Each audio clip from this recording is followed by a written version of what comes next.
Hey all, welcome to Bucs Report presenting Training Camp Live with Slick and the Dude, our Wednesday night edition. We're going to be talking all things Buccaneers, what's coming up, cuts that have been happening, and the last preseason game until we finally get to worthwhile, meaningful football. And now, I'm not to say that the preseason isn't meaningful in the slightest. It does give us an idea of what the team's going to be. It kind of gives us a bit of flavor, and it gets us a little bit more excited. It's the appetizer before the main course. And I'm going to be bringing in my friend, the Dude, who will be co-hosting with me. And we have two special guests to join us on the way. Who have we got, Dude? All right. Hey, first of all, welcome back from Legoland, brother. Let's see. Tonight, in approximately 6 minutes, we have Bucs Report's own JT Olson, lead writer, and he's technically an intern, but let's just go ahead and call him the man of multi-talents from Sports Talk Florida and Bucs Report via the University of Florida. Garrett, Ballard, both of those guys host the Creamsicle Chronicles podcast. You can find that here on BucsReport.com as well as at Creamsicle Chronicles on Twitter. That said, hey, man, what we got going on here is Since You've Been Gone, which is an old classic rock song from America. Since you've been gone, since you've been... Okay, anyway. So Tom Brady's back. Chris Godwin's back. Mike Evans is back. I know, it's great. I also see that Buccaneers fans are freaking out over strength and conditioning coaches because players have gone down. We lost a player, obviously, in Aaron Stinney. But it's nice to see the guns back, and that always warms your heart, gets you ready for some football. You know it's coming. We know that Tom Brady didn't really need to turn up to preseason camp. We know that he's ready to rock and roll as soon as it's ready to rock and roll. And it's the same with Chris Godwin. We've already talked about, everyone's talked about the wide receiver battle. It's probably the one that's not going to go away until the end of camp, and it's actually been decided. But we always knew that those two were the starters. How much time, how much chemistry that they've had with Tom Brady probably is priceless at this point. So it was meaningless reps with quarterbacks that hopefully shouldn't see the field if in the foreseeable future of this season, if we're lucky. And that's nothing against those guys. It's more the case of it's Tom Brady. It's a bigger deal. Oh, absolutely. And ladies and gentlemen, no truth to the rumor that Slick was gone and during his absence was on The Masked Singer. That's not true at all. He also was not on vacation with the Bradys in the Bahamas. Nope. And what else? What else was complete BS from the last couple weeks? Oh, and Brady is not quitting in the middle of training camp. Sorry, Patriot fan. Sorry, general NFL troll. Sorry to everybody out there that's a little salty, but unfortunately for you, the Tampa Bay Buccaneers have Tom Brady for at least one more year. Real quick before we bring on the boys, who probably are running late because, technology. Yep. Real quick, the Buccaneers have signed an outside linebacker today. You guys ready for it? Yep. No, not Jason Pierre-Paul. It's the greatness that is Gennard Avery, who last played, I think, for who? The Eagles. 43 tackles last year with 12 starts. Has accrued 7.5 sacks in 4 seasons. Right. Decent player to come in and back up. And they say that he will be fighting for a spot on the 53. It's not just a camp body. They see this person as someone that they want to keep. Oh no, absolutely. And I feel like, I see people on Twitter and on social media. Oh my gosh, we signed a linebacker. We have so many hard choices to make already. Now you got another choice with this linebacker when it comes to cuts and blah, blah, blah. Ladies and gentlemen, first of all, it's not we, unless your last name is Glazer, Jason, or Light, or anybody else in the organization. They have some choices and decisions to make. And, not for nothing, as they say up in the great Northeast, They've been pretty good at making roster decisions in the past couple of years. So let's just go ahead and trust in what they're doing here. Kind of like when Todd Bowles said, "Oh, Tom Brady will be back sometime after the Titans game," and then you asked him every day, 5 times. Hey, you're sideways, Slick. Every day, 5 times. Where's Brady? Why is he gone? And he kept telling you, "I have the utmost confidence he's coming back." And guess what? He did. So thanks for all that. We appreciate it. As far as people who think it's weird for him to take an 11-day vacation in the middle of training camp, why didn't he reschedule his vacation? Look, the guy initially retired because he was getting pressure from his wife and family. So he retires, and I'm pretty sure as soon as he announced his retirement, his wife or himself booked a vacation on a small island in the Bahamas. Okay, ladies and gentlemen, it's not like they were going to try to cancel plans at the Motel 6. We're talking, and I'm pretty sure the Brady's stay in places that cost tens of thousands of dollars a night. So maybe, just maybe, one of the conditions of him coming back was with the Buccaneers is I can't cancel this vacation I promised my family.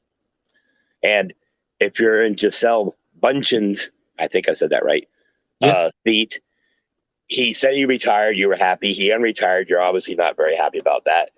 And Gisele probably said something to the extent of, I'll be damned if you're canceling this vacation. We've been waiting 20 years. So, ladies and gentlemen, 7 rings allows you to take a vacation. 7 rings allows you to do a lot of things in this league. And for anybody, especially in the Buccaneer fan base, who's upset with Tom Brady for taking that time off with his family, first of all, ew. Second of all, do you remember what it was like before Brady? Do you remember? I remember. Okay? This wasn't Josh Freeman taking 11 days off in the middle of training camp. Okay? This isn't Kyle Trask. This is the greatest of all time. Now, Slick, I know you've got a couple questions that you have prepared for the gentlemen that are... I wanted to touch on this whole Tom Brady thing myself, actually, to be honest. And I think the thing is, it could be a million different reasons, and we'll never find out because, let's face it, it's not going to come out. Like, someone might find a snippet of information, and yeah, the Masked Singer one sounds fun, and some of the other stuff that we've heard has been interesting, but it's just people putting like, like connecting dots. It's someone's playing the dot-to-dot game. You remember that game where you have to go? When you used to connect the dots and you start connecting dots, and then you realize, wait a minute, this is a picture, and I have to do the dots in the right order for it to make sense. Exactly, and in this case, it's just people with a shitload of dots and no fucking numbers, and they're just trying to make a picture out of it. And they go, "Oh look, I got a bucket and spade," and someone else gets a completely different thing. It's just not going to happen. So it could be the vacation. It could be Masked Singer. But at the end of the day, does it really fucking matter? He's in training camp now. This is where it matters. We're ready to rock and roll. Tom Brady's built up enough rapport. I do think it's probably going to be family related. We heard it was family related. We heard that Todd Bowles said he knew about it. He's come back after 11 days as scheduled. And I think it's just people trying to find a story that isn't really there because it's a bit vague. So when something's a bit vague, we all kind of we all sit there with our tinfoil hats on and try and figure out what this is. There's nothing to figure out. The only thing that we need to know is Tom Brady left and came back. That's it. Exactly. And it is a fine line for people who are creating content, whether it be credential media, national media, local, fringe, whatever you want to call it, podcasters, heck, guys who just run a Facebook page and like to put out memes. It's a fine line between going on and on and on about Tom Brady not being there, but also keeping people informed as to, one, that he's not there, and two, when he's reported to be back. And if some new news comes up, it's totally understandable to talk about it. But people were out here on the news feed going, well, if he can't practice with the team, he doesn't deserve to play the regular season. Dude, are you freaking kidding me? It's Tom Brady. He doesn't play the preseason games until the 3rd or 4th one anyway. And now that there's only 3, I don't even know if he's going to play this week. So if he doesn't play this week, is he a quitter? No. Like I said, nobody knows for sure except for him and his family. But if you went on vacation with his family, Is it any of your business? No. You Tom Brady owes you nothing but football. And when it's time to play football, I'm pretty sure he's going to be prepared. I mean, has he given us any reason not to be? But anyway, we're live here on Bucs Report Training Camp Live with Slick and the Dude. And while we have one of our guests in the back room who we'll bring on shortly if JT doesn't show up, JT is running late. Now, I'm pretty sure what happened is JT, being a fellow long-haired hippie like me, probably got his hair caught in the curling iron or the hair dryer, so he's running a little behind. But he'll be here shortly. We want to say thank you to all of you out there who have shared the show. If you're on YouTube, hit like, hit subscribe, hit the notification bell. That way we come right to your phone and say, hey, dude, we're live. And you don't miss us live. And then you can interact with us like we are now. We want to give a special shout out and warm healing vibes to our girl Teresa there. I can see. Hello, Teresa. John, I don't know what you're laughing at, but it's probably funny. Christopher Cole. Hello, Christopher. Fred Swayze, is it Swayze? Like Patrick Swayze? That's pretty cool. Fred Swayze Moore, LFG. We know what that means. Well, the British guy can say the F word. It's an NFL edition. It's a non-issue. It gave Trask much needed reps anyway. That's where I was, Johnny. I was always like, hey, man, you guys are mad because Trask is getting reps with the one in practice every day. Is this weird? Anyway, I know you, Slick, have some questions for the guys we're about to bring on. I know the gentlemen we're about to bring on not only have opinions, but somewhat informed, more so than mine. Ladies and gentlemen, and I say that with a tongue in cheek, I want to bring on nominated Best of the Bay sports columnist, JT Olson from Bucs Report, and Garrett Ballard. Now, Garrett Ballard is a writer for Sports Talk Florida. He's also writing and will be at Buccaneers home games as credential media this season for Sports Talk Florida. And, of course, Bucs Report's going to sponge off of that because that's how we roll. But anyway, these two gentlemen coming on, they are the hosts of the Creamsicle Chronicles podcast. You can find the Creamsicle Chronicles podcast on Twitter at Creamsicle Chronicles. If you're looking for more of a YouTube vibe, Around the Block YouTube channel, search it. Real easy to find. They're on there as well. So without further ado, ladies and gentlemen, we would like to add both of these fine young men to the stream. Garrett, JT, how are we doing? And JT, you look awful pale, buddy. I'm doing good. Trying to keep a baby girl asleep here, so I'm keeping the camera off. But all things considered, doing good here. Was I accurate with the getting your hair caught in a curling iron or blow dryer like I did? Oh, I do no maintenance to my hair. I wash it and then I just put it in a ponytail most of the time. Okay, we're here on Hair Talk with JT and the Dude. Garrett, what's going on? Hey, for those of you people who are also, and Johnny Dean, we're going to lose him in the comment section on this.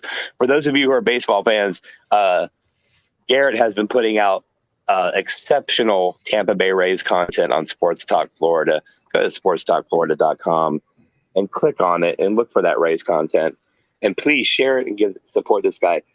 Garrett, I'm not going to ask for a Rays update because, well, it's Bucs Report.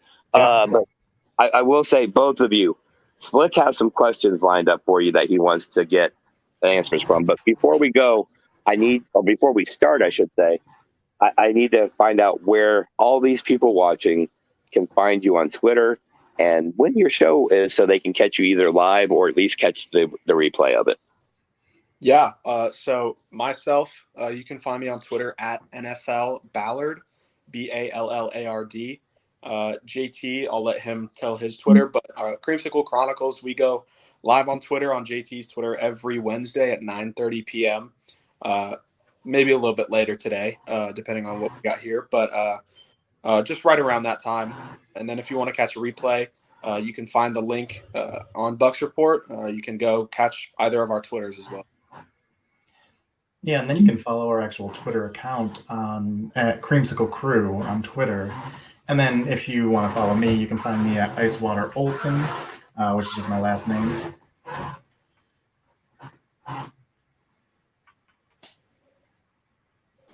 Okay, so I had my mic muted and I didn't know that. All right, so real quick, JT, tell us about the last article you put out for Bucs Report so everybody can go check that out. And we'll get to Garrett here in 1 second.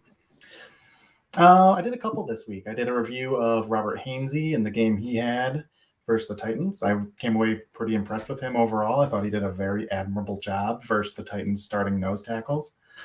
Did a Luke Gadecki review where I was not as impressed. And I hate saying that being a proud Central Michigan graduate. But, he's got some things to work on. He's a tackle transitioning to guard coming from the MAC. So, there were some growing pains, but there were some positives too. Also put one out this week highlighting some possible options Bucs could look to bring in if they're looking to get a veteran guard. Specifically, Eric Flowers is a guy I really like. So you can find all those on Bucs Report as of this week. Great job, JT. Garrett, tell us what you got coming up on Bucs Report and what you got coming up on Sports Talk Florida. And then I'm going to turn you guys over to this crazy British guy over here. Yeah. So content coming up is going to be a lot of Buccaneers focus. Obviously, I'm going to be doing some recaps on the final preseason game. I did hear you say you don't know if Brady's going to be playing this one. I do think I remember Todd Bowles saying that he would be. So we'll get to see some Tom Brady. Get to look at the other guys again, like Luke Gadecki, like JT said, is a big one I'll be watching. And then, as always, some Rays content coming up on Sports Talk Florida. So.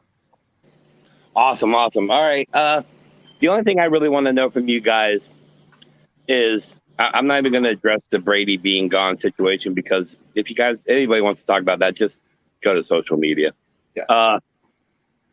I know we've talked about this before, and I know for some of us this is not a surprise, but can I get you in order going from JT to Garrett to go ahead and let us hear what you guys think so far about rookie running back Rachaad White.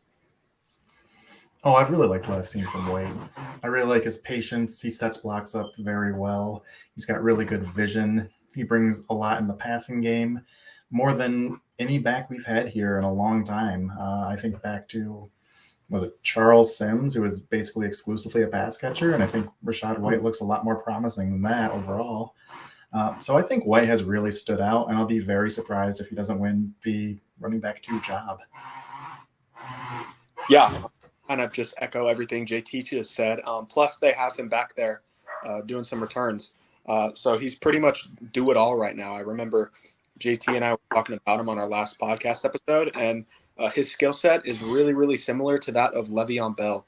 Now, we're not going to come out here and say that he will reach the peak of Le'Veon Bell's career because that guy was a stud. He was probably the best running back in the league for a 2-3 year period. But if you can come out here and have a skill set like that, do a lot, you're going to be valuable. Oh, absolutely. All right, Slick, I know you're chomping at the bit over here. Go ahead and be easy on these guys because,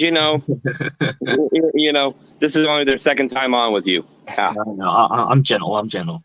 So we're going to talk about one thing I'm quite interested in is the whole Raiders story that's broke out. And I do think there's going to be more that's going to come out because obviously he was the free agent.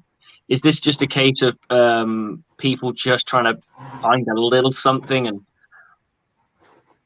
finding some sort of talking point? It all just seems about Brady, and by it being Brady, it means we're being mentioned as a franchise, which is great. But sometimes it cannot be so great because it might not be the most greatest thing that we're talking about.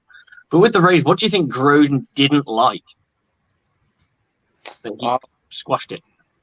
Yeah, that's a good question. I feel like just from everything I've read, I was pretty young here in Tampa, but just looking back at it, I really do think Gruden is a control freak, and Brady, I think, would have commanded a certain level of control that he needs on the offense and how it operates, and I don't think Gruden liked that. I think they probably talked to him, and Brady was like, look, I want to do X, Y, Z, and Gruden's like, nah, we're done. And just cut it there. Yeah, I think what you're touching on there is pretty much where I was probably at too. I think it was more of a case of control. I think one of the things that is damning against Gruden, other than his emails, is the fact that he's never been able to be fully in control of a team. Like he was a part of a team that won a Super Bowl that was known for its defense, not for its offense. And even in the game, it's not like his offense put billions of points up, it's still the defense was taking the ball away and running touchdowns in or giving short fields for that offense.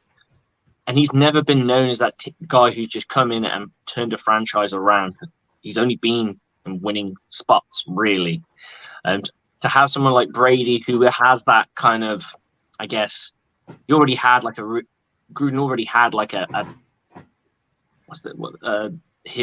got Mike Mayock, so he's already got a big personality cat there. Then you bring in someone like Tom Brady, then you got his personality. It's just too much in the room, I think, to a degree. But touching off that and going back about what JT was talking about on the Aaron Stinney going down injured and some of the options, and I'll go with both of you individually on this. Would you rather stick with Luke Goedeke and just go, you know what, let's go for it? We're already kind of doing that with one part of the interior of the line, of the offensive line. Or would you want to go down that veteran route of an Eric Flowers, from the ex-Washington player at the age of 28, Bills Darrell Williams, age of 30, and then Quinton Spain, I believe, is available at the age 31, ex-Bengals player. They're all considered good run stoppers rather than really good pass blockers. Maybe not so much with Darrell Williams, because obviously the Bills do like to sky that ball a little bit more. What's your thoughts on those? Yeah, I'll go first real quick, JT, but I do think they are going to just roll with Goedeke as the starter unless injury-wise happens. Let's hope not again, but I've just from reading quotes that Todd Bowles has said is that Goedeke has the starting reps now. I remember last week there were competitions open, like, time to shine. Obviously, then he was in there. He did get in. So I think they're just going to stick with Goedeke. I would not dislike the idea of them bringing in someone like Eric Flowers. That kind of gives depth, though. So Eric Flowers is your pick out of those kind of guys that are available on the market right now. It's tough because I think I prefer Darrell Williams, but you're going to have to a bit more pricey with Darrell Williams than maybe Eric Flowers. I think you can probably get Flowers on a discount. And we are not the most wealthy team right now. No. You're going to want some of that cash available in the season in case it happens. Absolutely. Yeah, and just to echo that, I do think Goedeke will be the guy. And I think of the in-house options, that's the right choice because I think he offers a much higher ceiling than Leverett does. Just watching the two, you can see the way Goedeke moves, the way he can find blocks and space. He's a more talented player. He's just got to do the growing pains. You know, he's young, he's inexperienced. He's coming from, and I hate to say this, but a lower level of competition. Even though, you know, they went into LSU and Missouri last year, he's used to beating up on Toledo. In my perfect world, they would sign Eric Flowers today. I'm the biggest Luke Goedeke fan in the world, but based on what we saw last week, he did not look ready. And I'd say there was more good than there was bad.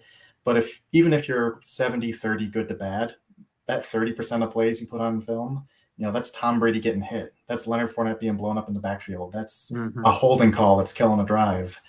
You know, in a Super Bowl or bust year, I don't know if I have the patience for 30% of your plays being not great. So I'd rather get the experience with a guy like Eric Flowers. I think he's got the length and strength. You know, he's 6'6", 330. Put him next to a guy who's a little bit smaller and young too. Robert Hainsey. He's only 28 for the O lineman. That's pretty young. Oh yeah, he's still right in his prime. And by all accounts, his move to guard has gone really well, both with Washington and Miami, and then with Washington again. I think it's just a matter of the cap being too high, and neither of those franchises being particularly well run didn't manage their cap very well. So they had to part ways with a good player. I'm not a Pro Bowl level player, but if Eric Flowers is the 4th or 5th best offensive lineman on your line, you're in pretty good shape. Yeah, I mean, you can't argue with that, really. Touching on that, we've had our cuts come through. We cut away Bug Howard. I believe he went to IR. Troy Warner, Vincent Smith, and I'm going to do my best to pronounce this, Jojo No, not gonna happen. And then Ross Cockrell was also left a little bit earlier than that. Any of those shocked you, or are you just in the mind that that's pretty standard cuts? I think they're pretty standard. I mean, some people were shocked that Ross Cockrell was cut in the first round, but I just think that was doing right by him to help him find a spot to land if possible. But I wasn't shocked by anything. I was surprised by Cockrell, and I get the reasoning, but I think he would have made this team. I liked his versatility, nickel, safety, corner experience, and his special teams depth, where the Bucs special teams has not looked all that good. So I think he would have been, 52nd, 53rd man on this roster, but I think he would have made this roster, and I was kind of bummed to see him go. Yeah, I mean, he's one of those kind of unsung heroes. And one of the things I always like about a team is when you have that player that just doesn't have the name splash, but still makes plays. And he was one of those players that came to us, didn't do a lot to begin with, and just got a little bit better, and then a little bit better, and a little bit better, and then started really rolling. And started, I think the transition from, I think he played corner when he first got here. They started to transition him to safety last year, and he started to look a little bit more at home there. You got to let a guy go if he's got a chance to go somewhere else. At the same time, you want to keep all your pieces because you don't know what's going to happen down the line. I think the safety room is got more width, and by width I mean there's a lot of people there that can do a lot. It's not the longest, it's not the thickest of rooms, but it's got a lot of width. A lot of people can do a lot of different things. That's how I see it. I just thought maybe he was the odd man out on being as versatile. But you say nickel, you add in nickel, that means he can play dime. It also means he can play safety. We know he's played corner, so you'd think out of everyone he's the most versatile player. So a bit of a shame for him, but it is what it is. And we've lost Cam Gill, and it makes the Carl Nassib signing look really smart now. And then we've just gained another guy in Gennard Avery. I believe he's an outside backer. I'm not 100% sure. I've only done a little bit of work on him. He's also really good at special teams. So I think that special teams value that leaves with Cockrell comes with Avery. Obviously, they're different body types, so Avery's not going to be as fast or anything like that, but he's going to bring a veteran mindset to a special teams unit that's honestly pretty young. I'm a bit lacking because we haven't had it. I mean, we've been good at the punting side of it when we do punt, but we've not been very. I think it's the return game that all Buccaneers fans are like begging to see. We want to just see that a good return or a return, because I mean we can all sit there and we watch football and we go, why didn't you go that way? Why did you do this? And why did you do that? Of course, we're not the ones playing the game. It's very simple. It's like the amount of times that a quarterback misses a wide open wide receiver or a wide open tight end or a slot. I had it in my football camp. This young kid, they got really upset that they got open and didn't get thrown the ball. And I was like, you've got to understand that person's got 4 up. And I was explaining to them, you have to understand that they're processing this much information in this short space of time. And there's people doing multiple different things and there's multiple defenders moving. It's not as simple as just bing, bing, bing, bing. I mean, Tom Brady's the closest thing you're going to get to a computer. Yeah, honestly. And the other thing that I think really comes with more special teams help is, we all saw Kyle Phillips just torch our punt gunners all game against the Titans. Like, I've never seen more people fall for a jab step in my life. He was just going one way and he'd take a quick jab step and juke the other way and he'd get a 30-yard gain just about every time. So getting more experience back there is only beneficial. Absolutely. I think for Luke, going back to hitting back on Luke Gadecki, I do think this preseason game is going to be his way of proving the point. I think if Tom Brady comes out of that in his, if we don't know how much he's going to get, I'm assuming he's going to get close to a quarter, maybe under a quarter. I don't think it'll just be one drive. I think Tom Brady will want a little bit more than that. I think if Luke can't hold his blocks, I think Tom Brady will be looking saying, look, we need to get somebody else. If you want to win a Super Bowl, I can't win a Super Bowl with that. Not yet. He's not developed enough. Yeah, I agree. And one thing that I think is probably something that's going on in training camp right now is Gadecki's like Maybe he's struggling, maybe he's not, but Brady's probably familiar with what happened against the Titans, and it's probably like, hey, man, I need you to step it up. Just very straightforward, be like, we need you. You got a big role in this team. We need you to step it up. We'll wait and see if he can. I think that's it. I think you've just got to. He's very young. He's got that Ali Marpet vibe about him coming from a small school. I mean, it's not. I know that Central Michigan's not exactly the same as coming from Hobart College, but he does have that vibe about him, and it might take him a minute or two to kind of figure it out. He's not going to just go in and dominate straight away.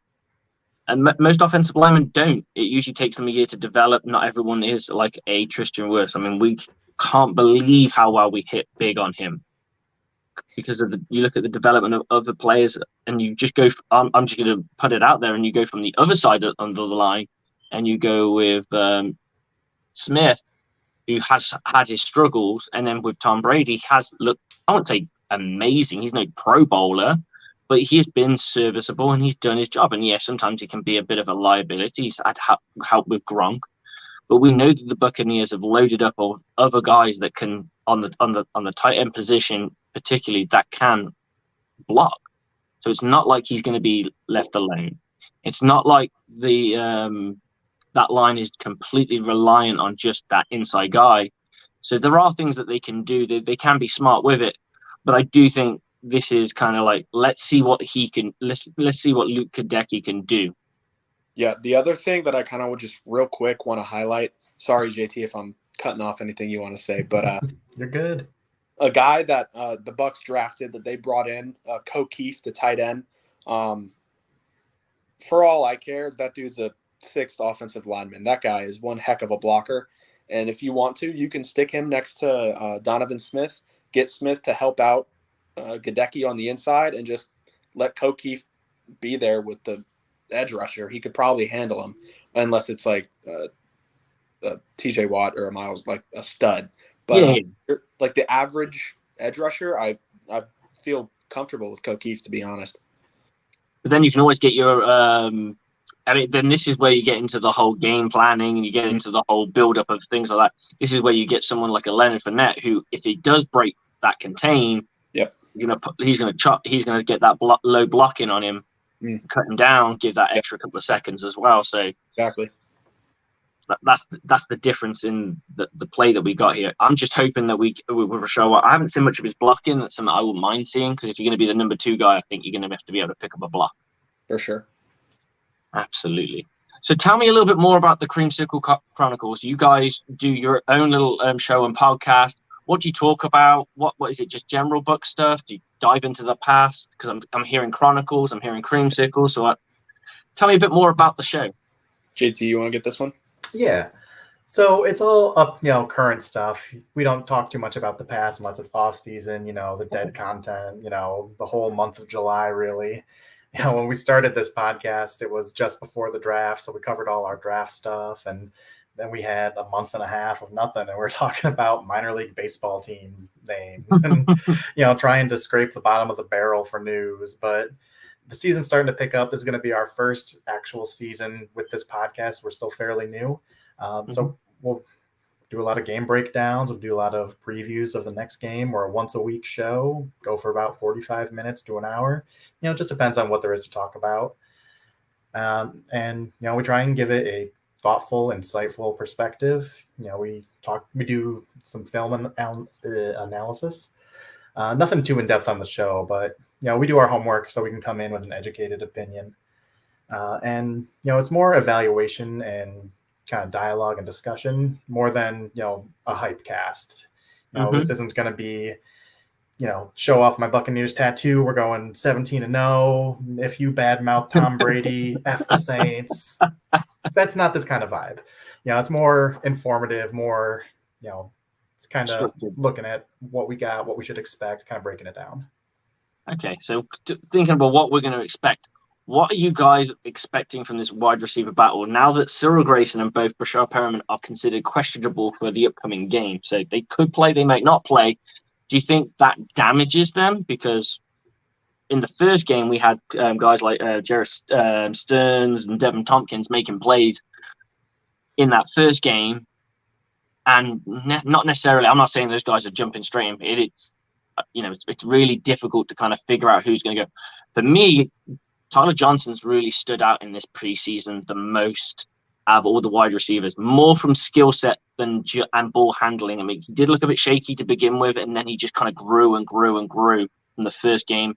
He seemed to be like the only one with dependable hands, the only one that can seem to run a route that is a bit more to it than just something basic. It just seemed like he's much more savvy with his route running. He looks like he's playing with purpose. Yeah, I mean, I love Tyler Johnson in the draft. I thought he was a really, really talented wide receiver coming out of Minnesota. And I still think he could. I think coming into the season, I think just about every Bucs fan was like, Tyler Johnson's on the bubble. He's got to really step it up. And I think at this point, he's looking like the most likely candidate for wide receiver 5. I mean, the guy's been killing it in camp, in games. And like you said, Grayson, Perriman hurt. I don't think they're going to put the rookies above Johnson. Scotty Miller has been inconsistent. Johnson's looking the most consistent. He's looking the most reliable out of everybody, like you said. And I do think it's likely that they keep Johnson, and then it's Grayson, Perriman and Scotty Miller kind of duking it out for the last spots, and then keeping Stearns and Tompkins on the practice squad. I completely agree with the practice squad. It's just where you're going to go with that Miller, that Miller and Perriman and Grayson combo. Because for me, I'm looking at money because the Buccaneers are strapped. Yep. I'm looking at contract length that they both got. I can't off the top of my head. I do not know how long any of them have. I think they're all close to 1 each. 1 year for all three. Yeah. So it's who do you like more, really? Who can bring more to the table? Because right now we've seen Scotty Miller. It's not the same as Tom Brady thrown to him, but Scotty Miller has one route and he's screwed it up a few times this preseason where they should be money. Now, I'm not going to put it on the quarterback and I'm not going to put it on him.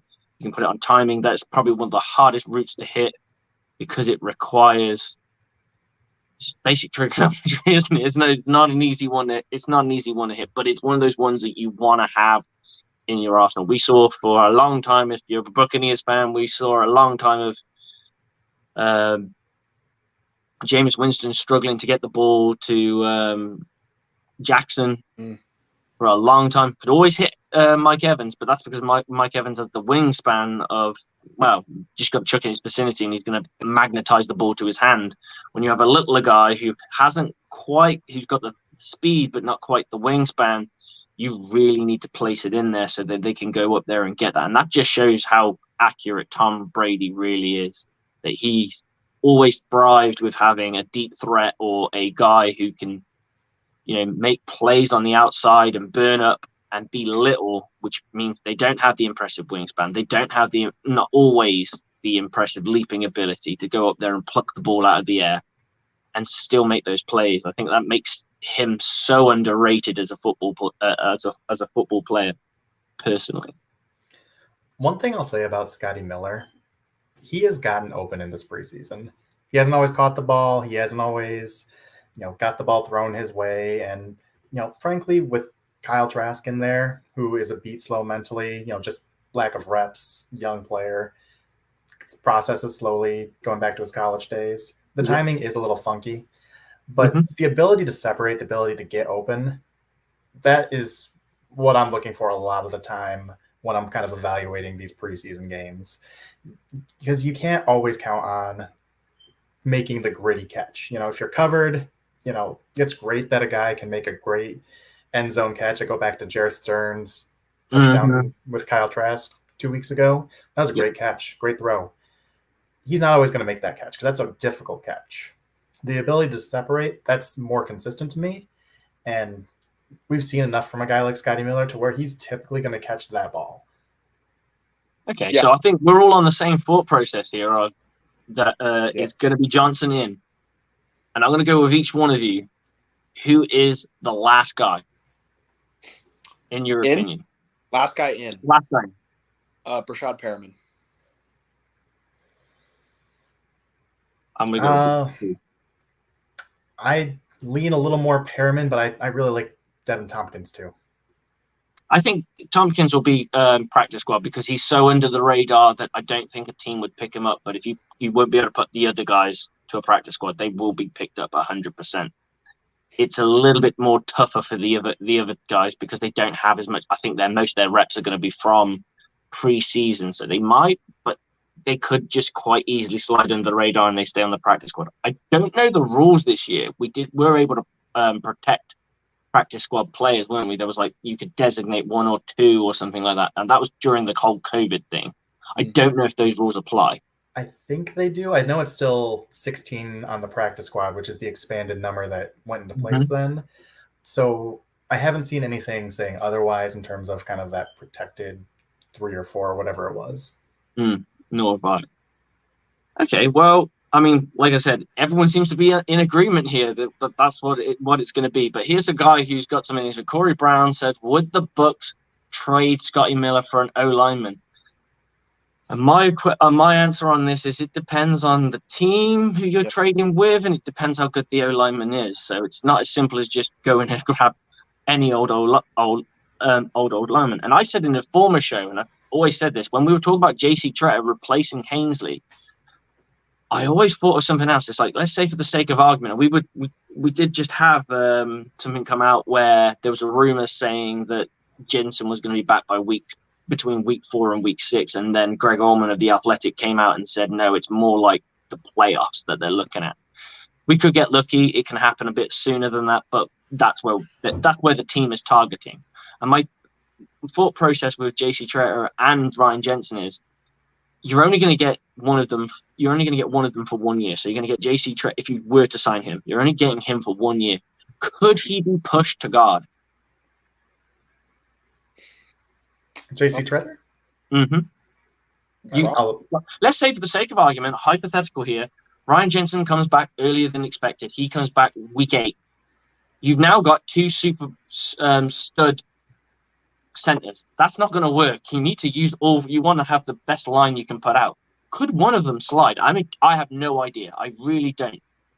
And it's just something I was thinking about. And this might be why the Buccaneers haven't signed JC, because they were hoping that he's going to come back earlier than expected.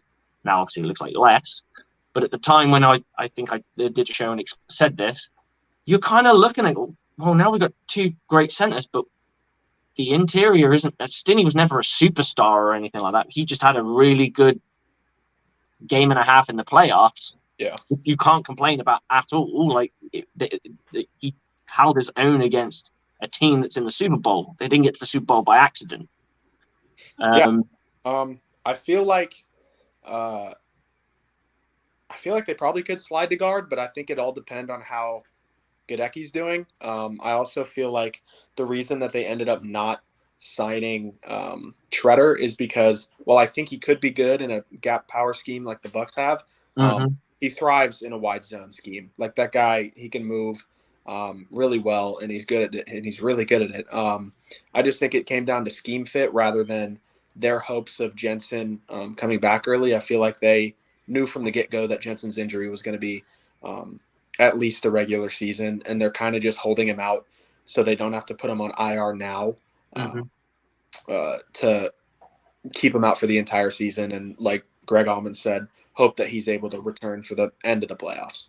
Right, because we know that Ryan Jensen can play a little bit of guard. He slid over to guard 2 years ago when A.Q. Shipley was brought in to play some center. I think Marpet was out. So we've seen him play guard for the Bucs, and he was really good there. You know, I was, surprised by it because you don't move your all-pro center to guard. Why would you do that? And then they did it, and it was great. And I felt like an idiot. Happy to be wrong. So we know he is capable of it if you want to get your best 5 out there. But I think it goes back to what Garrett said. I just don't think Jensen's going to be back. It's going to be like a Vita Vea situation. Maybe he comes back in the NFC Championship game, maybe the Super Bowl. But I think it's just more an endorsement on what they think of Robert Hainsey right now.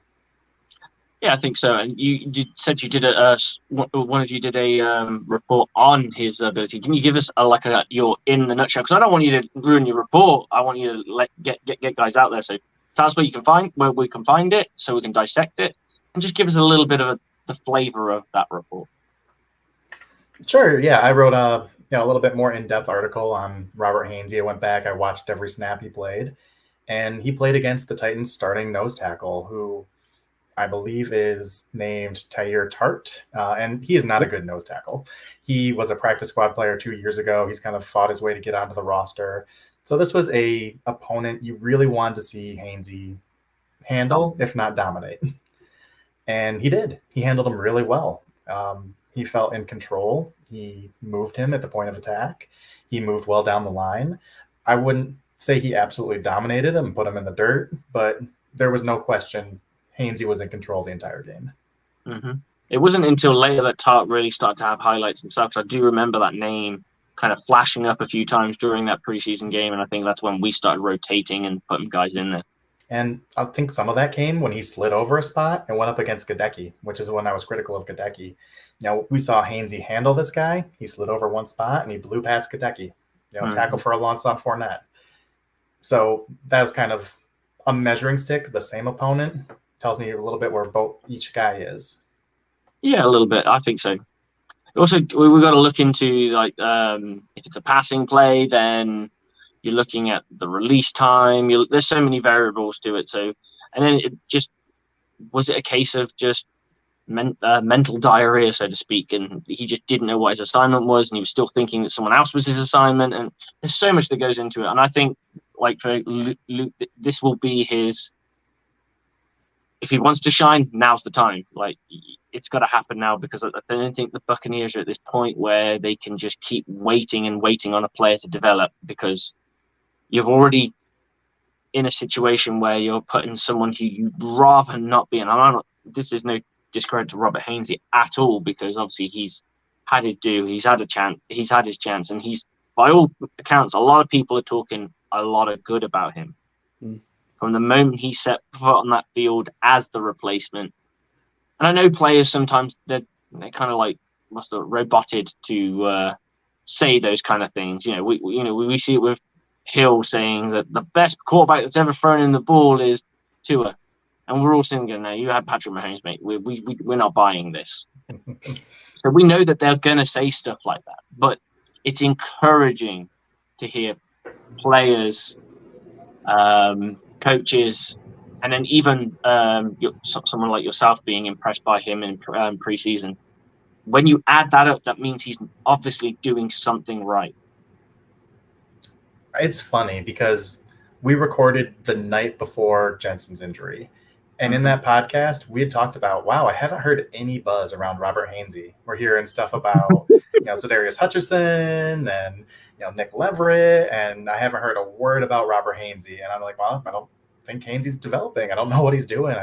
That's not a good sign that you're not hearing any buzz about a guy. And then immediately after, the next 12 hours, man, Robert Hainsey's good. He's been working his butt off. Private training with AQ Shipley. Oh, this guy's ready to take over. The tune changed real fast. Oh, yeah. Absolutely.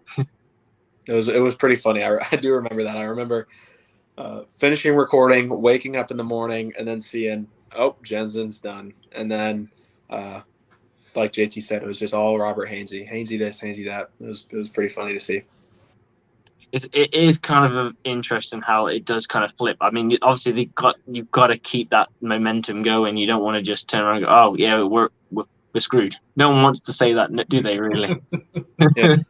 It might be honest, but you don't want to say that. So I've got a question out here from NFL Edition, the boys at NFL Edition. JT Olson, this one's for you. Speaking of Stearns and Tompkins, how do you feel about their futures with the team? I think both have shown really well. I've been impressed with both and what they've been able to do. I like Tompkins a little bit more because I think he brings a little bit more special teams value. He's got some return ability. But I think both have a place on the practice squad. It's just they're so deep. Tompkins, Grayson, who I think could go back to the practice squad, Stearns, they're all guys that I think have impressed and they've put good film out there. If they don't come back with the Bucs practice squad, they're going to latch on with someone. So Corey Brown is gone with his, and I think everyone knows those first four names. This is what we've all been talking about. And he's kind of saying it's going to be Grayson, Scotty Miller released or traded. it's difficult to find someone, and I want to be honest with people. Like, don't get me wrong, Scotty Miller's a fantastic player. He's an ex-6th round pick, and he has a year left on his contract. There's no leverage for us to get a trade out of him when they know we're going to release him. So teams will just wait, and they'll get him then. It's a nice idea. Yeah. I mean, the other thing you got to think about is just to also, Corey, just to kind of think back to your last question, asking if we'd trade him for an O-lineman. At this point, if you're trading Scotty Miller for an O-lineman, and unless the package around Scotty Miller is fantastic, you're not getting a very good O-lineman. Like, that's a 3rd or 4th guy on the depth chart. No offense to Scotty Miller, because I think he's a talented wide receiver, but you're talking about a small guy who runs fast, runs straight, and hasn't been catching the ball a lot. Like you said, it's different with Tom Brady because Tom has a different level of precision. But also just looking at this, you have 6 receivers keeping, 1 on the practice squad, excluding Tompkins and Stearns and them. I think they take 7 minimum. Just my thoughts. Like, I think they take all those guys you listed, maybe sans Grayson, and replace him with Scotty Miller.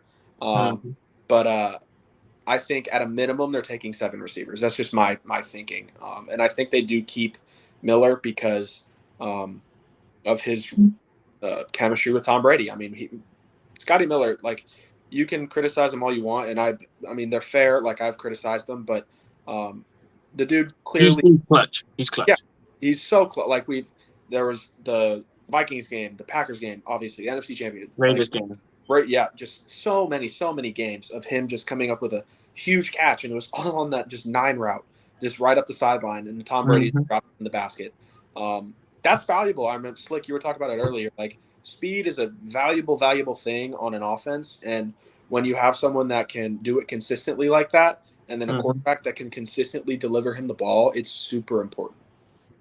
I agree. I think the biggest problem for Scotty Miller is you've got 3 guys that 2 other guys who do that same thing. Like, Brashad Perriman is a burner, and so is Cyril Grayson.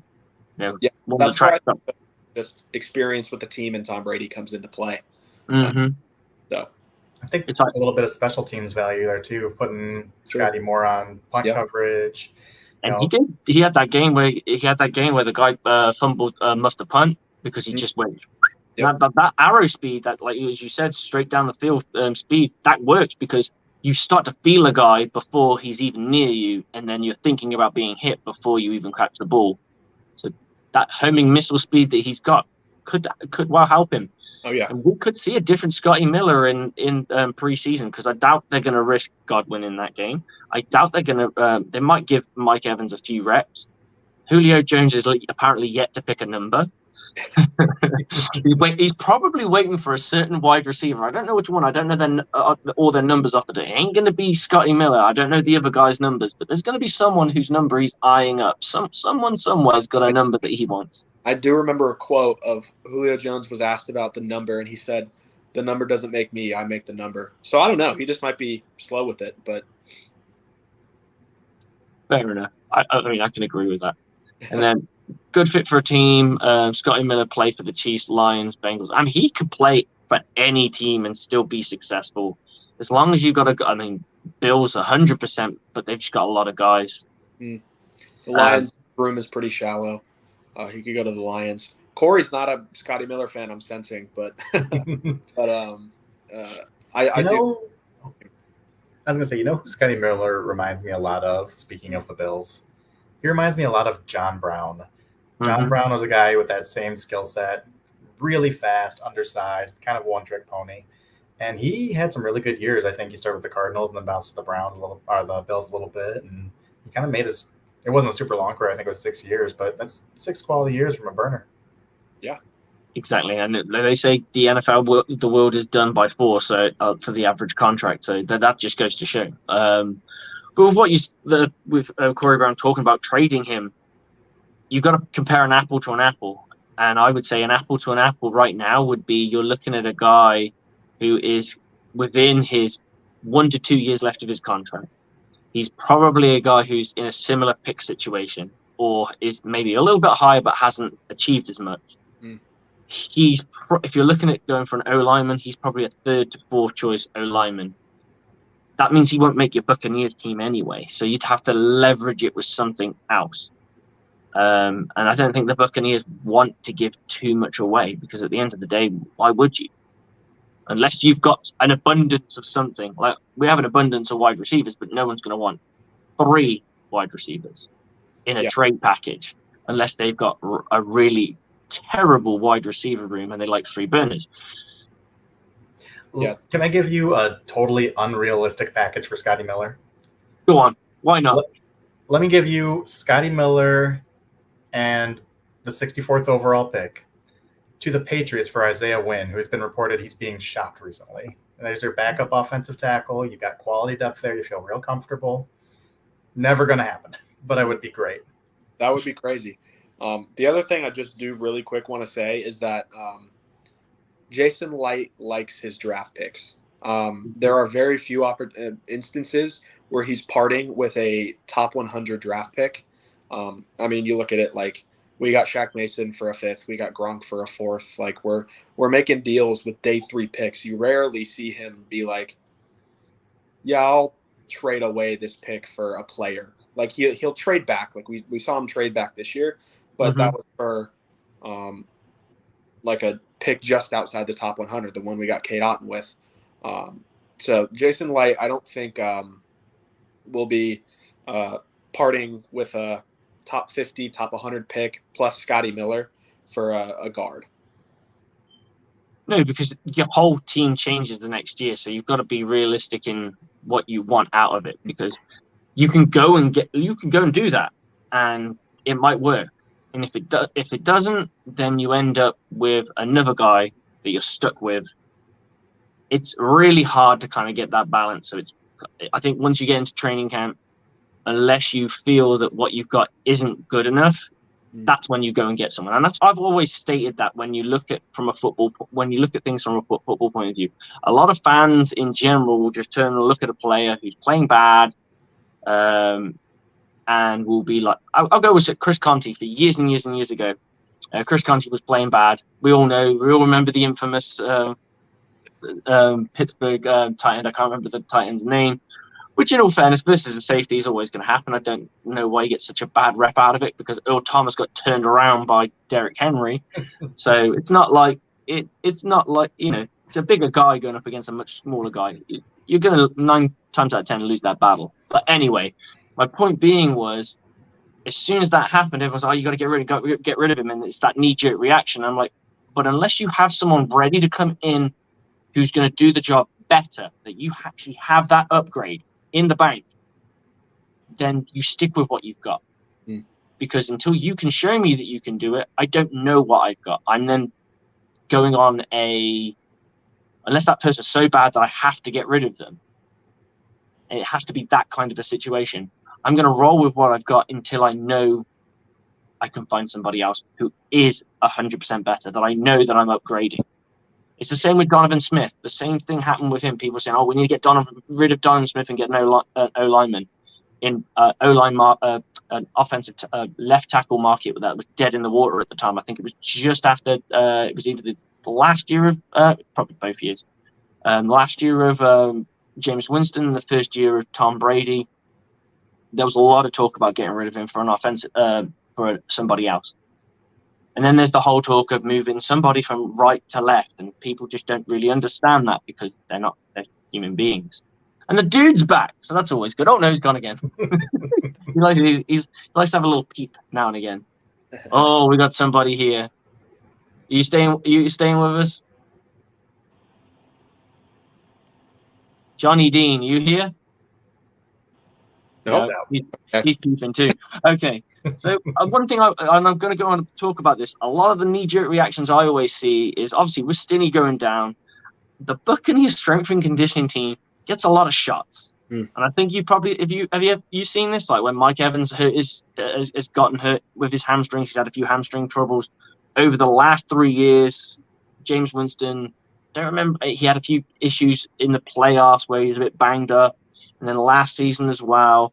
And of course, in this preseason, And I decided to do a little bit of digging because I just thought it was maybe us living our own goldfish bowl. Because sometimes you believe it and you go, yeah, you know what? Our guys do get a bit too banged up. And you remember it's a contact sport. And, you know, I coach, so I know that people get injured. And I had a little look at what our rivals. So Atlanta currently have 7 players out injured. Carolina Panthers, I haven't done the math on this, but they've got a lot. Terrence Marshall, Robbie Anderson, and they're not out. I'm just saying they're banged up.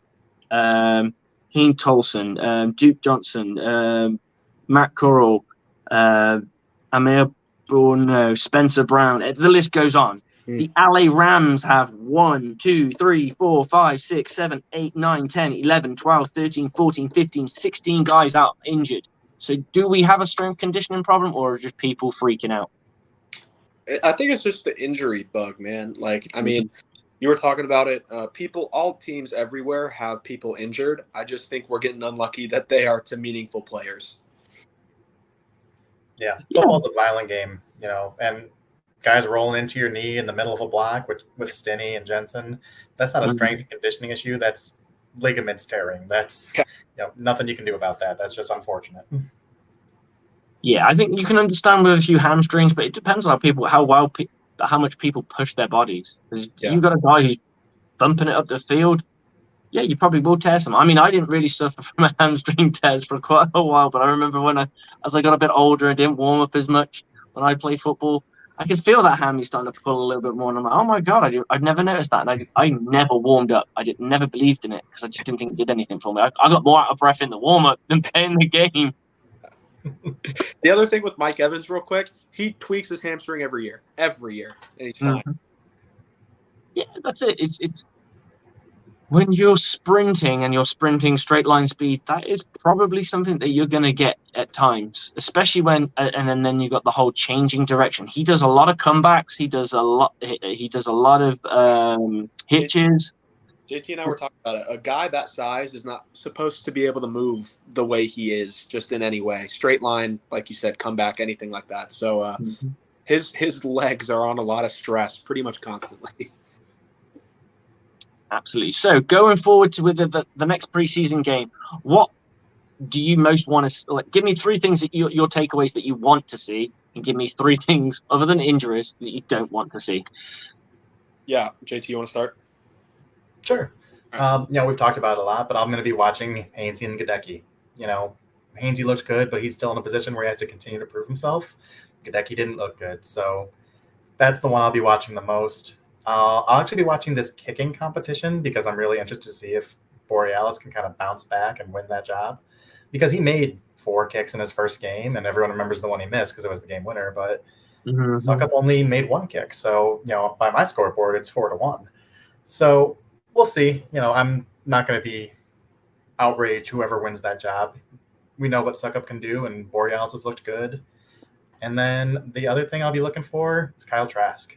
We haven't talked a lot about him, but I know Garrett and I have been very critical of Kyle Trask throughout his entire career in Tampa Bay. He's had his ups and downs in the preseason. I'd like to see him continue to improve. In my perfect world, Trask is great, and he takes the torch from Tom Brady. He leads us to Super Bowls. But I have no reason to believe that'll happen. I would like to have a glimmer of hope. Yeah, just real quick, because I know we got to we're running out of time here. But number 1 thing I'm going to be looking for is bounce back from Luke Gadecki, like JT said. Needs a big one. Need to feel confident in him. Number 2 is going to be special teams. I want to see special teams, specifically our coverage, be able to tackle the returner. That was a big issue against Tennessee and has been a big issue with this team for a while. So I want to see them be able to bring the ball carrier to the ground. And then 3, Tom Brady. He's going to be getting snaps, going to be playing. I don't really expect much different from what we've seen from him in the past, but it's the first time we'll be seeing him in 2022. So that's always a big thing. Awesome, man. So, guys, talk about where we can catch you again, when your next show is, and we'll let you go on your merry way, and we'll just talk more Bucs football. If you guys want to stay in and chat, then that's awesome. If not, no worries. Yeah, you can find me at Twitter at NFL Ballard. You can find most of my work, pretty much all of my work, on Sports Talk Florida, and then Bucs Report, of course. next podcast, maybe tonight, maybe tomorrow. We'll tweet an update. It's on the fly, yeah. Yeah. Yeah, we're typically Wednesdays at 9:30, but we're currently Wednesday at 10:10, and we have not yet begun our podcast. So Okay, I'm holding you up. I do apologize. no, it's been good. Well, if you ever need a guest on the podcast, I'm more than welcome to pop on. Hey, we'd love that. That'd be awesome. Yeah, you're right in our wheelhouse. We record late, so we know you've got a different time frame than us. Well, to be honest, it actually works really well for me because my wife's asleep, my children are asleep, so I actually get the house quiet. So it's quite nice. Otherwise, there'd be children running around and popping up on screen, and a wife kind of glaring at me. So I see JT's nodding his head, and he's like, "Yeah, I know every single piece of what he's just saying." Oh yeah, the difference between my camera starting off and coming on was my wife waking up, coming and taking our daughter from me, and then going back to bed. Oh yeah, my son's occasionally walked downstairs and appeared on my lap, and he's like kind of pointing at the camera, and I'm like, "Go away, go to bed. It's 2 a.m. Go to sleep." But both my children have popped up on shows and stuff. Like, yeah, it is. They're pretty cool with me letting it happen, but you'd rather they weren't there. Okay, guys, thank you for coming on. It's much appreciated. And guys, go and check out the Creamsicle Chronicles with JT and Garrett. They do some wonderful stuff. Go and check them out and look for their work that they're doing, looking at Robert Hainsley and Luke Gadecki. Thanks, guys. Thanks for coming in. Much appreciated. Appreciate it, y'all. Y'all have a good rest of your show.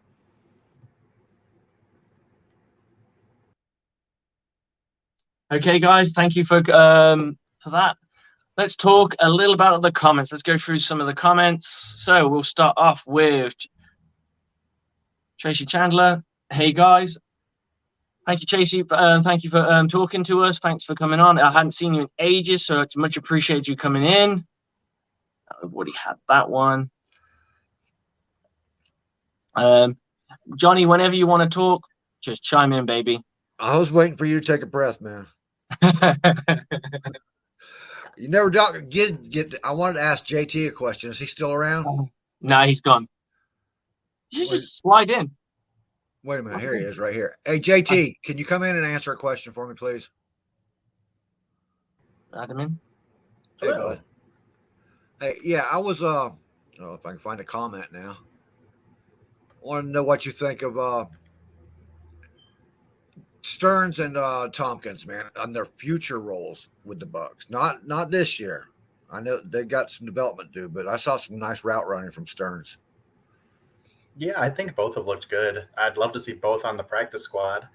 Yeah, I think they'll be competing with Cyril Grayson for that practice squad spot, and he's got a little bit more seniority, a little more trust with the coaching staff. But I really like what I've seen from Stearns, and Tompkins I've really liked as well, and he's got a little bit more special teams value. Yeah. But I'd love to see both these guys latch on with the practice squad, even if it means 2 or 3 wide receivers on there. You know, there's a wide receiver-driven offense. Right. Yeah, and I see a lot of I saw a lot of development that they can do, but I also saw that little it factor in Stearns there, man. I think Stearns is what everybody wanted Scotty Miller to be. Yeah, I think that's a really good take on that for sure. Yeah, and we talked about, Scotty Miller not having the benefit of playing with Tom Brady like he's used to. Tompkins and Stearns have really never played with Tom Brady. They've never gotten a chance to shine with him. That's true too. Yeah.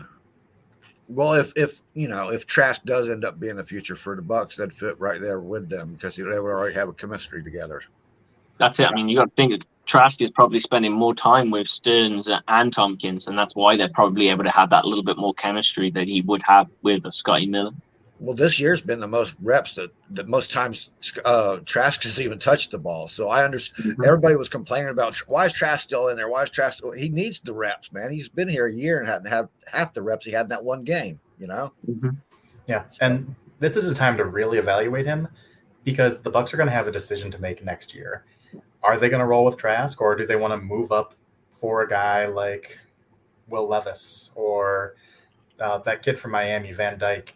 Find a quarterback of the future if you really don't believe in Kyle Trask. Well, did you hear Byron's presser today? I didn't see it. He was really high on Trask. He said there's a lot of improvement that he's made since coming in. He says it doesn't really show up to the normal eye like, us watching on TV, but you got to break it down. And there was a lot of routes that weren't run properly, and he didn't have that time. He don't have that clock in his head yet. No. And that's always been his problem, but that's why he always comes in.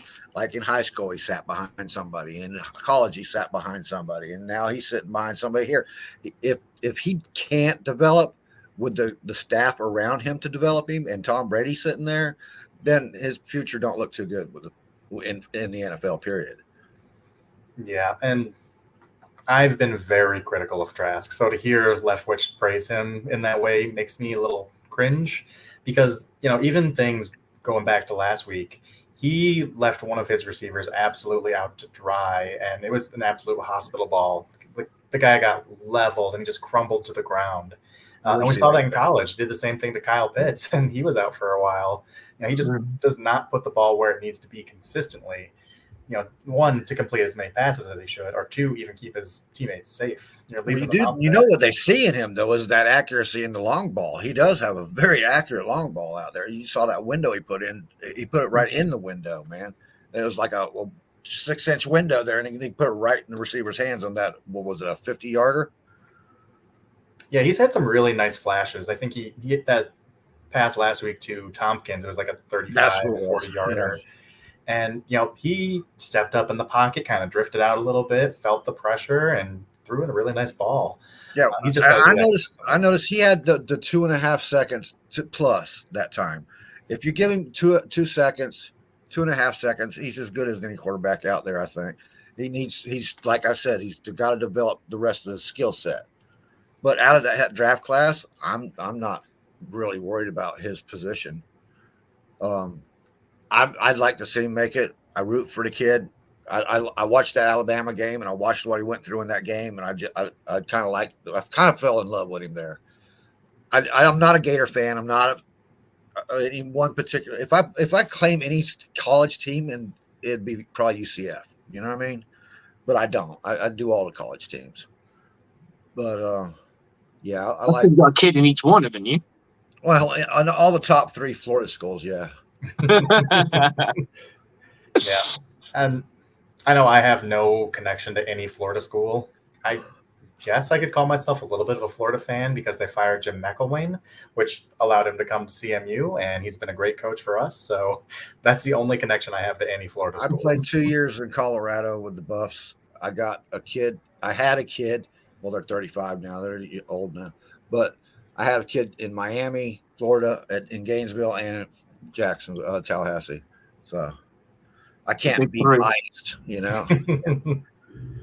Just out there making prodigal football players. That's only 3 of 9, man. That's not good odds on me. I got 2 and none. I got none. So not yet. Maybe. I was impressed with Stearns. I haven't got to watch it. I'm in Pittsburgh, so I don't get up close and watch anything in the camps in Florida right now. So that I saw with Stearns was the first time I've seen him and Tompkins, and that I was impressed. I was. This might be the most long distance Buccaneers podcast that's ever been assembled. Pittsburgh, the UK, and Michigan. There's no one even close. Well, when Slick's on my show on Thursday nights, man, it's Canada, England, and Pittsburgh, and Oklahoma, and Arkansas. It's a lot of miles from Tampa. Yeah. Oh, and Ben Cornett, Las Vegas. So we got Las Vegas. Las Vegas is right, yeah. Ben Cornett. I love it. We get our mileage in. We had a guy from Tokyo as well, I believe, in Japan, yeah, for sure. I know we did a couple of years ago. We had a Japanese guy on there. Oh, he wasn't Japanese, just living there, but just impressive. Oh, you're talking about what's his name? It was that Packers guy, wasn't it? Yeah, that's the one. I watched that episode. That's wild. I'm just like, wow. You don't think it's a global sport? Global sport. There you go. I got a son in Japan right now with the military. He's stationed over there. He loves it. This is his 3rd tour back there. He wants to move there when he's out of the military. Really? Yeah, he loves it there. That's cool. So JT, Yes, sir. Thanks for answering that question. Now, if you're around on a Thursday night sometime, pop in NFL edition, dude. Yeah, I'm usually listening. I got to put in my time with the wife. Once the kids get to bed, it takes finally get some adult time in the day. So that kind of gets cleared, a week in advance, my podcast days, and kind of put in a little extra goodwill to sneak off. We don't do a 45-minute show. I wish we could cut it down to an hour or 45 minutes sometimes, but no, we've went 5 hours before, so it always runs long. Keith said, "Hey, come on at 9:10, do a quick segment with us," and here we are at 10:20. Oh, okay, man. Any other things I should know about? I liked. Oh yeah, not Devin White. Christ, Rashad White. I liked watching him. Did you notice how he followed the lanes? That is something that I have not seen from a Buccaneers special team squad in a long time, man. That lanes opened up and he hit them. He's not like Darden, who's searching for an opening somewhere. And who was the guy before Darden? Christ, I can't remember that guy's name. I remember his number, but I don't remember his name. Yeah, none of them seem to look. It's like they teach you in the classroom. Get in the lanes, and then they get out on the field and they forget all about the lanes and just panic. It's exactly what it looks like when they're returning the ball. And then Rashad White goes out there and there's a lane. He followed it through. Got. I don't remember where he took that ball from, but I know he come out to the 25 or 30-yard line with it. So that was that almost had me jumping up and screaming, "Yeah!" You know what I mean? Yeah, White's vision and patience is his best attribute for sure. Yes. We talked about the wide receiver room. What about the cornerbacks room? Oh, I'm so tired of talking about cornerbacks with you, man. I'll talk cornerbacks. Sean Murphy taking over. I got offered a DB role at a new team, so all I do is talk cornerbacks and safety. So did you take it? Did you take the job? Let's just say the team that I was with is probably going to be liquidated, so it's pretty much a slam dunk. Okay, cool. So if any of my teams see this, I'm pretty much leaving. Get in shape. Yeah, it's going to be fun. They're a division hire as well, which is kind of fun too as well. So they're going to sort themselves a full rebuild. Weird, they're going to have to wear black and gold. Strange. They're called the What? Are you moving to Pittsburgh, man? No, but they are called the Sandwell Steelers. Oh my god! There it is. Meant to be. They got a really cool logo as well. So I think it's like a man beating a steel girder. Where'd you get that background from, man? This is my living room. Not you. No, I just, I didn't want people seeing my kitchen, because it's usually a mess. I got a pile of dishes. We redid the floors recently, so I just Googled Buccaneers and found one I liked, and I just put it up there. Cool. You got some good articles out, man. Every time I'm reading one of the Bucs articles, man, it's there's JT Olson. I'm like, been nailing it, dude. Thanks. I'm trying to start writing a little bit more now that I'm getting back to work, because I can't get anything done at home with 2 kids. So now that I'm getting back to work, get a little more time to sit down at a desk, have a computer in front of me, I'm trying to crank out a couple more a week. What's your next target? I'm sorry, I'm taking over Slick's show, man. No, that's all right. I'm probably going to do some preview stuff for this game coming up for the Colts, what I'm going to be looking for. I might be doing an article kind of touching on what we talked about a little bit earlier, was who's going to be the Buccaneers quarterback next year. Talking about, is it Kyle Trask? Is it Blaine Gabbert? And I'm going to look at some outside options. There's going to be some quarterbacks available, maybe some potential draft picks we could invest in. So I'm trying to keep it current, but I also want to keep the big picture in mind too. And Trask is a big talking point right now, and I think he's someone who should be talked about. He should be. I still say, well, he's like a year behind on reps. So I want to see him get some more reps. I want to see him in live game situations this year too.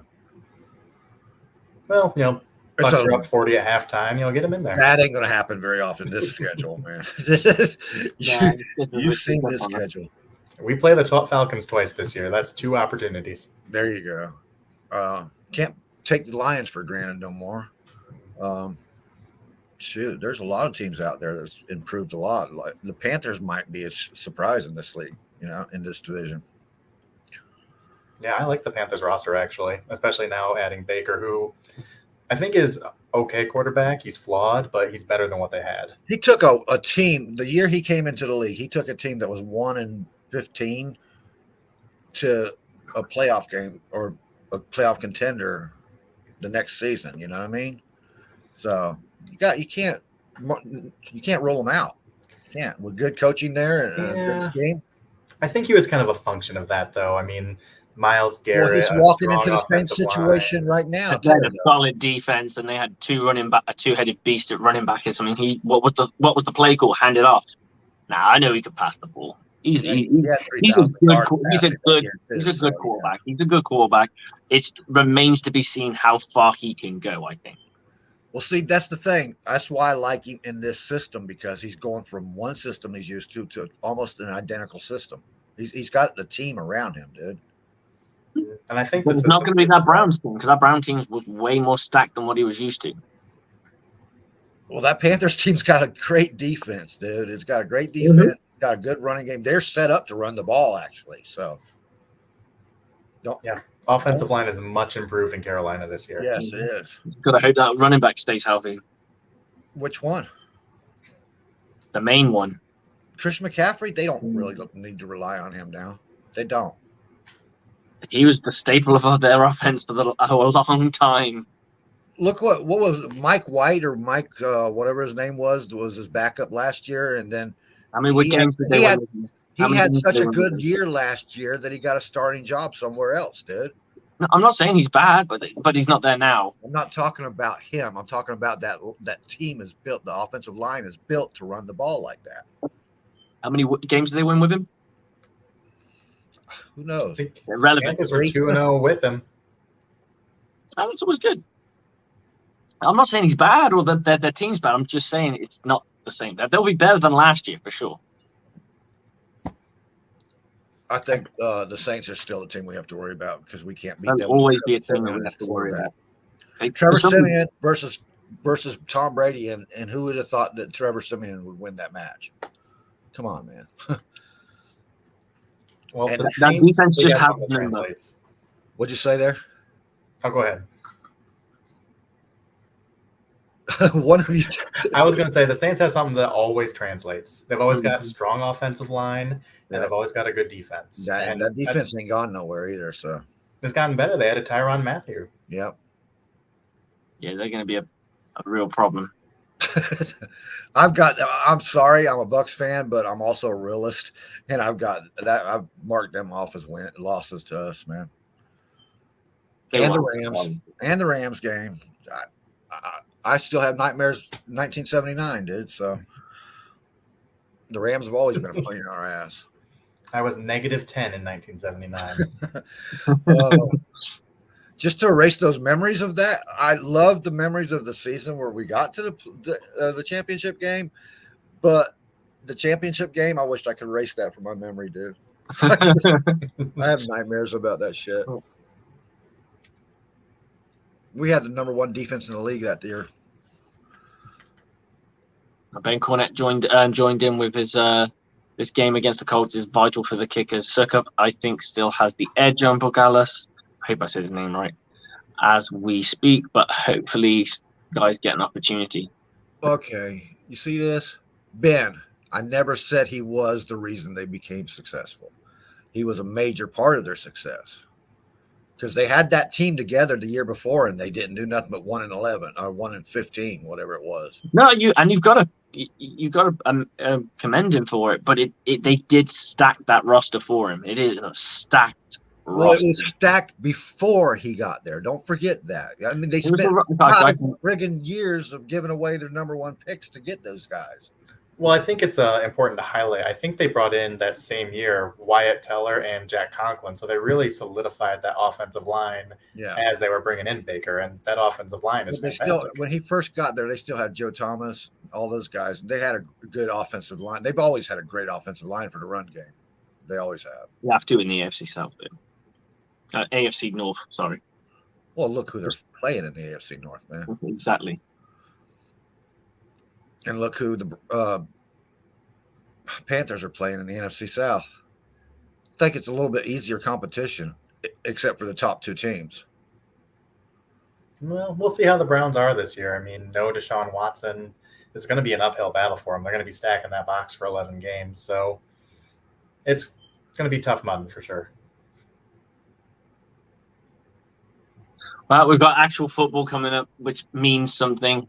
It's not just a precursor to cuts, so that'll always be nice in my opinion. I got a saying about the first game of the season, and it's always a liar. Don't jump on that first game's bandwagon. It's always a liar. No, but it's meaningful football. It is meaningful football. It goes in your record book. But if you judge a team by their first game, no. You'll be looking at like last year. Last year was a perfect example of that situation. I'm talking around the league, not just Bucs, dude. Oh yeah, I think the Saints always struggle the first week, and then they always bounce back and have a great season. The Cowboys were really picking the Bucs apart, passing the ball, and they came this close to winning it in a game they really had no business winning. Dak Prescott has some great receivers around him, but I'm not sure he's the guy. Yeah. I think he's another Tony Romo myself. Which is fine because Tony Romo was a really good quarterback. Right. Just not a great quarterback. Exactly. That's my point right there. Another Kirk Cousins to me. Same guy. At least Kirk Cousins finally won a primetime game. I know he's won some playoff games. He's got to win a playoff game for sure. What about of course they did. He was the quarterback that beat the Saints.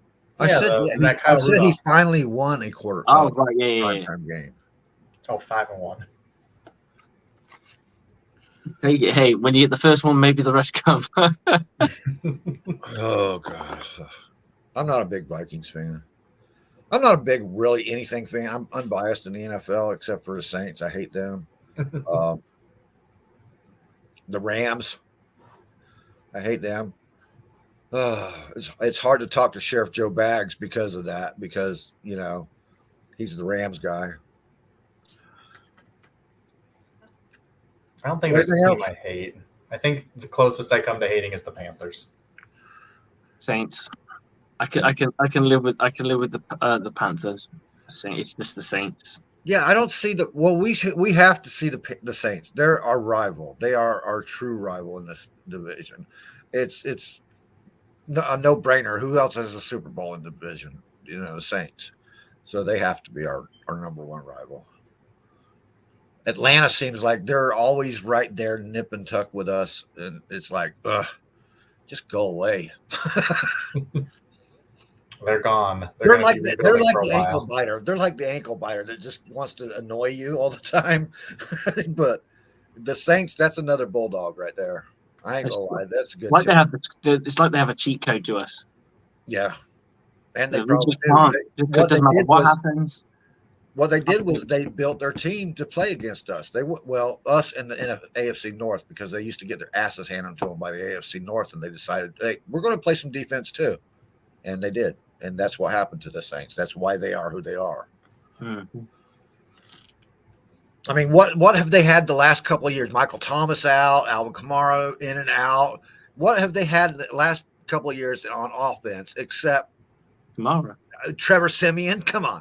They've had that defense have been winning them games. And if you say defense don't win games, just look at the Saints. Well, it's defense and offensive line. It's all about the trench play in New Orleans. Mm-hmm. Even with Drew Brees there. Even with Drew Brees there, he wasn't really having weapons to throw to when he could throw, which was very seldom. But 20-yard short dunks, that's what Jimmy Garoppolo does. So you take the same thing and build a defense to balance that. Yep. Yeah. Well, Corey Brown hates the Saints and the Patriots. I think everyone naturally hates the Patriots. You just got to. It's hard. I did, but one of my best friends played on the Patriots team. Yeah? Not this era's Patriots. But the 84, 85 Patriots. Was that the Andre Triplett era Patriots? Yep. There you go. Good man. Ronnie Lippett was my buddy. His son played for a while in the pros here, but I think he got shipped off to Canada. So I don't know if he's still in there or not. His son. But Ronnie's the guy who slapped Fridge Perry in the Super Bowl. I was watching that Super Bowl the other day. He played a defensive back right behind me. He played safety behind me when I was playing defensive end in high school. So, he's the one that talked me in. Oh, Jesus Christ! Talk about a football junkie, man. He'd come to school in his pads, dude, and he walked to school. So he'd come to school in his pads, keep them on all day long, keep his helmet on in his locker, on him and shit. And he was a junkie. He's the one that got me into the workout routine and shit. I needed one of those people in high school. Oh, he pushed, but I wanted to play, but he lived it. He lived it. And yeah, that's how you got to be that, get into the pros like that. That's how you got to. He saw that as his way, his ticket out, Mm-hmm. And he used it. He made every minute of it. And he's not even like they're a Hall of Famer or a Ring of Honor guy. He's just who he is. But can you imagine putting that much effort into something to become a Hall of Famer? I think I could put that much effort into Super Smash Brothers. That's where I draw the line. I like sleeping a lot now. Sleep is so underrated. One of the greatest things ever. Oh, Super Smash Bros. I haven't heard that one in a while, man. I thought you were going to come up with something else. No, that was my game. That and the original Halo back in the day. How old are you, man? I am turning 33 in October. Oh, so you're older than my host. Oh, am I? Yeah, Alex is, I think, 22, maybe. Oh, yeah. He's young. He's young. But he's a Michigan guy, so he's good.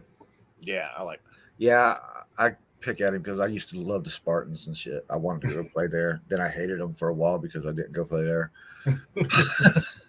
But, yeah. I like that I'm a Big Ten guy. Because I like the trenches. If you want trench warfare, it's the Big Ten, dude. You get the skill set. You want skill players, you go to the SEC. You want your trench warfare guys, you go to the Big Ten. Oh, Sometimes yeah, Wisconsin, the Pac, Iowa.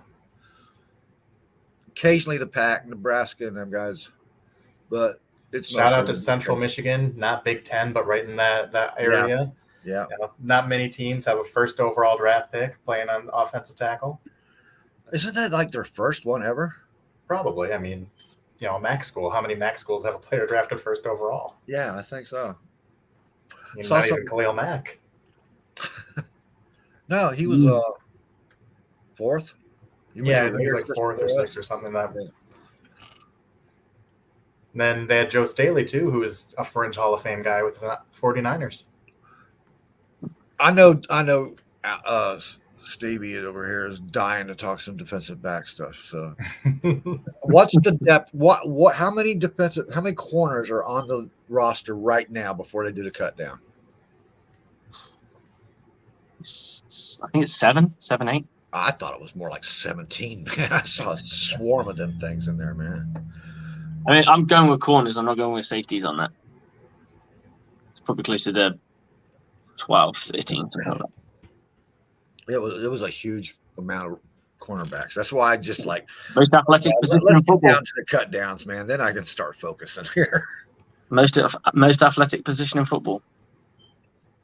It's all reaction all the time. They run every play. They got to be in shape. Exactly. It's a tough job being a DB because if the ball goes over your head, But they don't gauge every play like the offensive and defensive linemen do. No, there's no physical contact. But if someone's running a burner route, even if they don't get the ball, you're still knackered afterward. Trust me, I hid from wind sprints, man, and stairs. Shit. You hit something else. Excuse me, I forgot I'm not on my show. Corey Brown is 27. There you go. So he's young as well. He's a young'un. Yeah, I'm 30. I'm 36. I'm about to turn 37. You're old man. I'm getting there. The silver and the beard's starting to come through now. Oh my God, I wish I could get some brown to go back in my beard. Son. That's the difference between kids and no kids. Well, yeah, for sure. I just been to London for a couple of days and for about a week, and that's that's why I kept putting the London Calling thing in the chat there, dude. yeah, I guessed as much.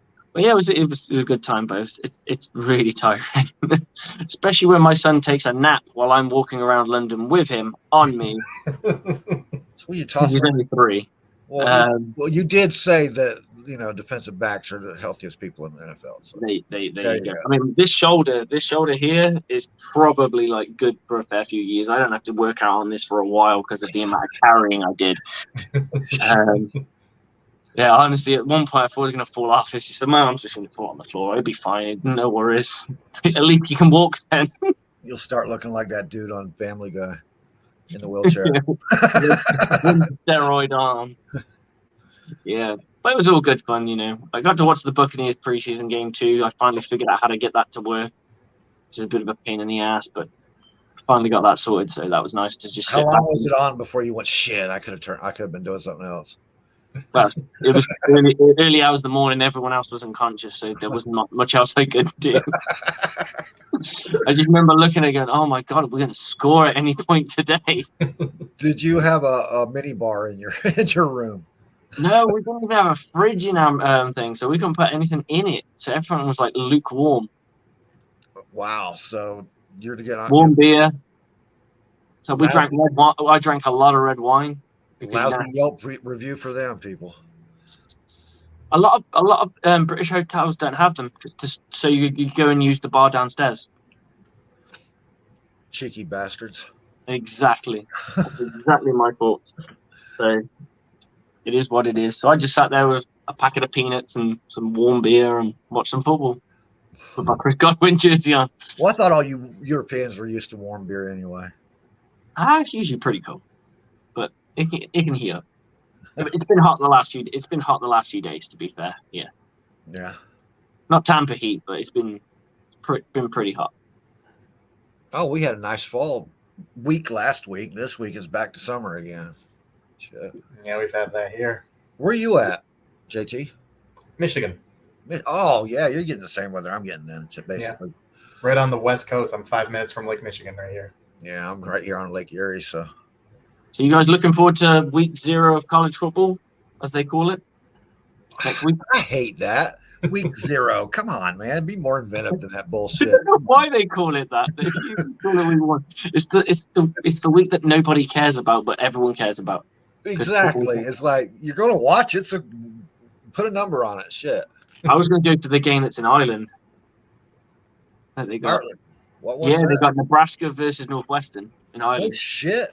Oh, I forgot that. Oh man, I don't even know when it's on. I gotta look that up and make sure I get it. If I went off the top of my head, I think it will probably kick off about 10 o'clock in the morning Eastern. That's perfect timing for me. There you go. Get that coffee going. Yeah, I'm the old Denny's guy, dude. Get in there, get my coffee and donuts, and get the hell out. That's right. It's got to be done. That's because I like Northwestern too. I think they're a building team. They're coming up. I'm going to be interested to see, because I would say Coach Frost is on the chopping block now. You can't talk culture for 3 years and not have any results. But they were in every single game that they played. Yeah, they got the team where it's playing hard. Mm-hmm. And it's hard to fire a national championship. Like the Detroit Lions. They were in a lot of games. It's just converting them. Fred, are you taking look at this guy? You're just taking the Huskers because they're top 5 team, or they used to be a Power 5 team.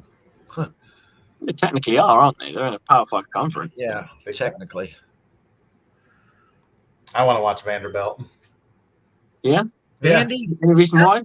I lived in Tennessee for a couple of years outside of Nashville, so I kind of latched onto them. And haven't they become like a friggin' punching bag for Alabama and Florida and the top teams? Oh, they're a punching bag for Central Michigan. I mean, Vandy's but they're that lovable loser for me. And frankly, anything I can gamble on has my attention. Oh, so you're a bit of a gambler, are you, JT? Yeah, we got sports betting legalized up here in Michigan, and I try to string together 3, 4, 5 games every week in a parlay and make a little money doing it.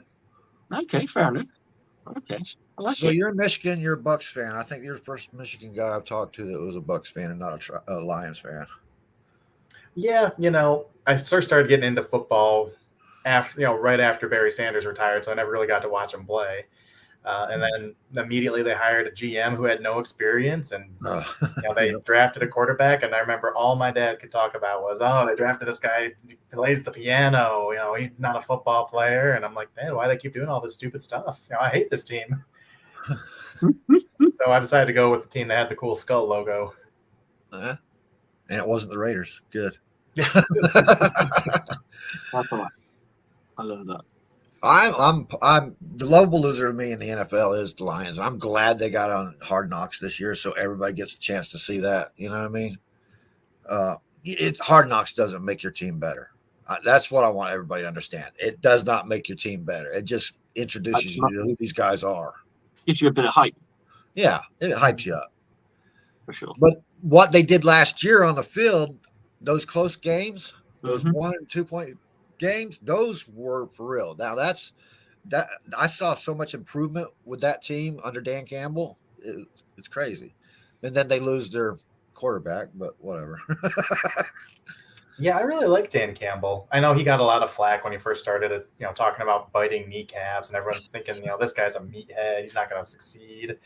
Dan Campbell really gets what Detroit's all about. Hard work, grit. Yes. He's building a culture. He doesn't have talent to work with, so you don't expect him to win any games. But he's building it. He's building in the trenches, which has never really been done in Detroit. He just drafted a pass rusher, so building trenches both sides of the ball, making splashes, moving up and getting the best wide receiver in the draft. They're building something there. And I think they're still a year or two away from being anywhere near the playoffs, but I really like the direction it's going. Yeah, he was I believe he was with the Saints as a tight ends coach when they won the Super Bowl too. So yeah, he was assistant head coach there, and he was an assistant head coach in Miami. So he knows what he's doing. Yeah, I mean, I think if anything for him, if you look at him, he's more of a culture builder. And if you can find yourself a good offensive coordinator and a good defensive coordinator, and you create that culture, you've got a bunch of guys that are going to live and die for each other. That makes a massive difference. That kind of team spirit thing. I think that's the thing he did the best was put that staff together. He's got a great staff, man. I mean, shoot. Yeah, and let me tell you right now, if you're a fantasy football person, get Amon-Ra St. Brown on your team. Working with Antoine Randall. I can't get him on my team because Alex is on in all my football leagues. Alex is on, and he snatches St. Brown up. He should. This is the next coming of Chris Godwin. He's going to be a player. He was pretty good last year. So yeah, he was.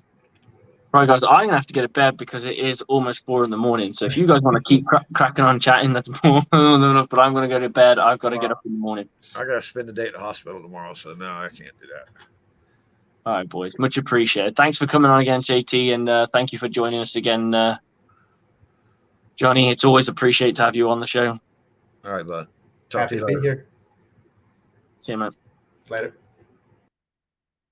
Okay, guys, that's all we've got time for today. I do need to hit the hay because it is coming up to 4 o'clock in the morning. Like, comment, subscribe. We appreciate it. The Fred Swayze Moores of the world, the Corey Browns, and all the other gentlemen and ladies that have joined the conversation. I much appreciate Ben Cornett, Tracy, Jason Swade. Sounds very smooth. It's like blue suede shoes. Every single Johnny Dean, he commented too, but he came on the show. Every single one of you, it means a lot that you comment. It means a lot that you like. It means a comment that you love it. And it means a lot that you subscribe. But if you could do something for me is unlike, and then relike, and then unsubscribe, and then resubscribe, and comment as much as you want. And then we can bring you on the show too. Every viewing eye matters. We want to grow this thing. We want to build this thing into something even better. So without further ado, I'm going to say good night. I hope you have a good one. Look after yourselves, and I will see you hopefully maybe Saturday. We'll see. That's all from me. This has been Bucs Report Training Camp Live with Slick and the Dude. Have a good one.